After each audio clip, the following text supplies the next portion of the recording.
Nah, Nah, untuk untuk proses, proses, penyusunan penyusunan proposal proposal skripsi, skripsi, bentar. bentar.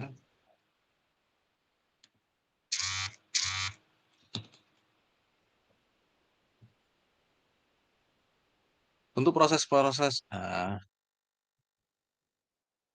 selanjutnya untuk proses penyusunan proposal skripsi, nanti mekanismenya teman-teman bisa dilaksanakan secara offline maupun online.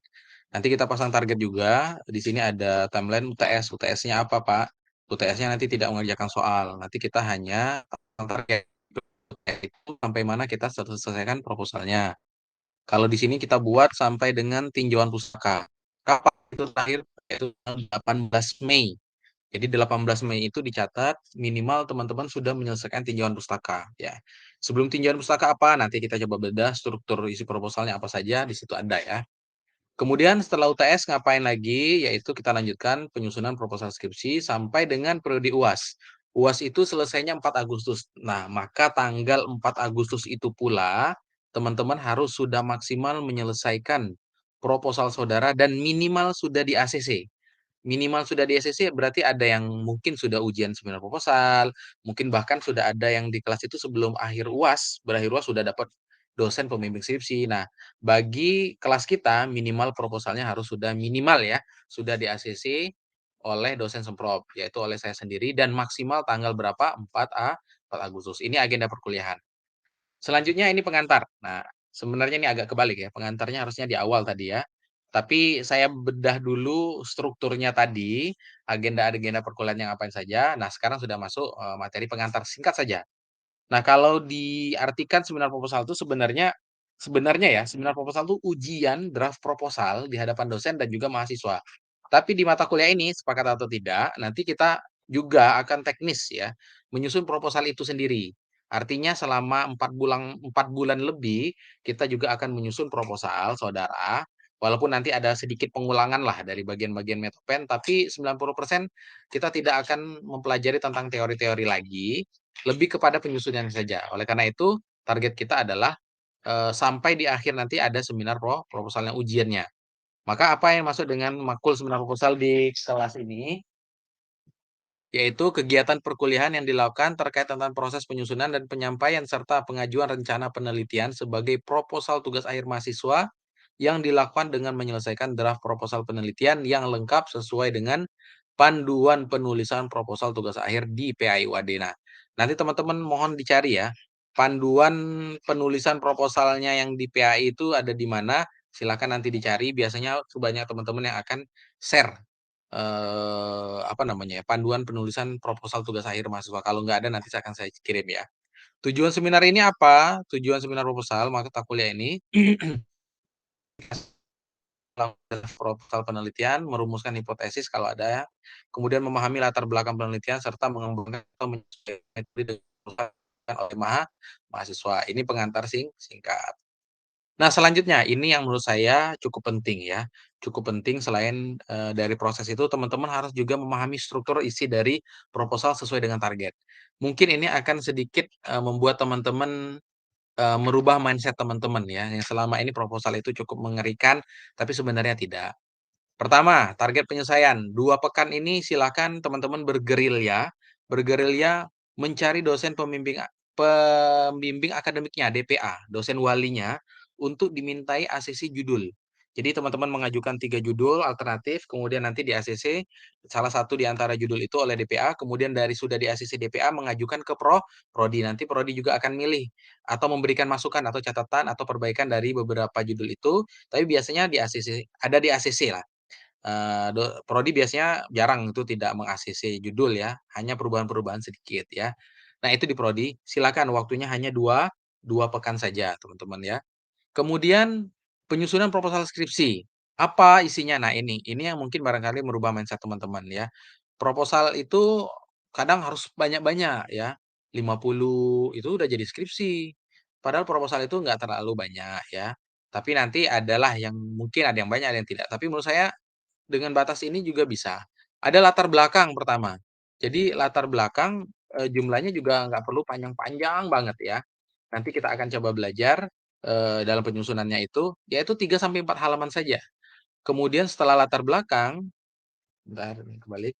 Setelah latar belakang Ada juga penyusunan rumusan, tujuan, dan manfaat penelitian. Ya, ini nggak banyak-banyak, itu kan hanya poin-poin saja. Rumusan itu biasanya ada pertanyaan, kalimat tanya kan, mengapa, apakah, apa saja, ya, itu di rumusan masalah. Kemudian tujuan dan manfaat penelitiannya lebih kurang 2 halaman. Tinjauan pustaka. Nah, tinjauan pustaka ini, maksimal yang 4 halaman saja. Jadi jangan sampai nanti 10 halaman itu terlalu panjang ya, tinjauan pustaka. Dibuat mengalir.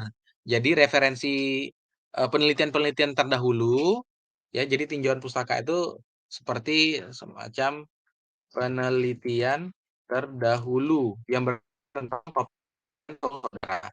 Misalnya, me me apa namanya, mengangkat tentang sejarah pendidikan Islam, maka cari penelitian-penelitian yang setopik atau yang mirip-mirip ya, yang mirip-mirip. Artinya di situ nanti akan ditunjukkan apa bedanya penelitian saudara dengan penelitian yang lainnya.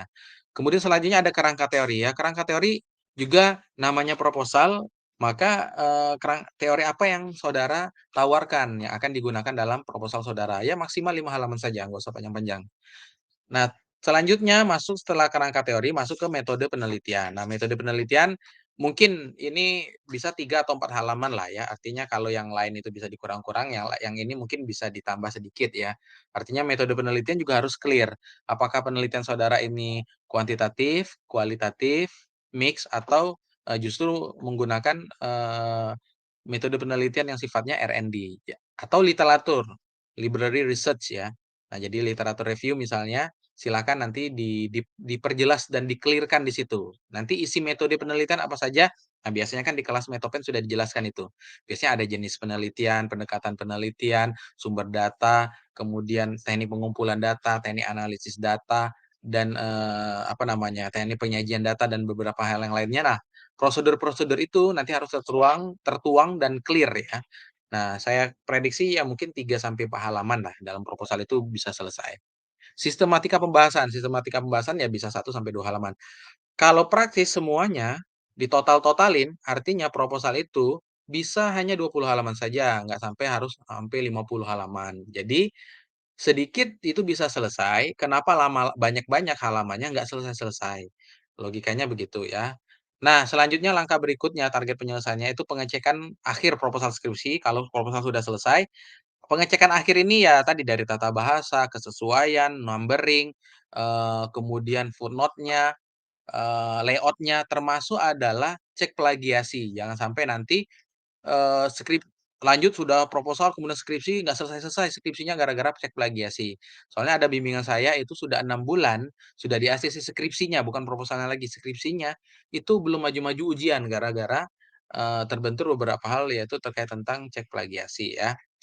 Nah kemudian setelah dicek, apa tadi, pengecekan akhir maka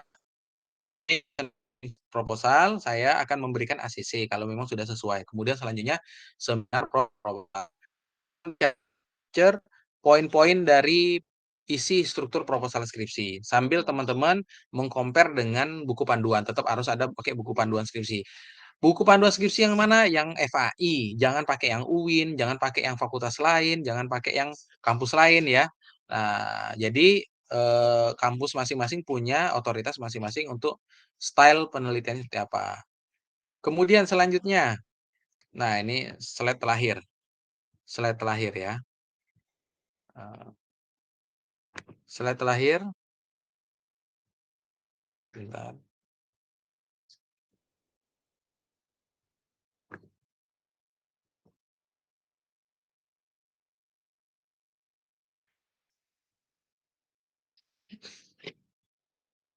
Nah, slide terakhir ini tagline, proposal yang baik adalah yang selesai. Nah, ini tetap harus menyala dan tetap semangat. Nah, barangkali itu saja dari saya. Kalau ada pertanyaan dan juga masukan, silakan di komen di kolom komentar atau ditanyakan langsung kepada saya. Itu saja, saya akhiri dengan melapaskan hamdalah. Wassalamualaikum warahmatullahi wabarakatuh.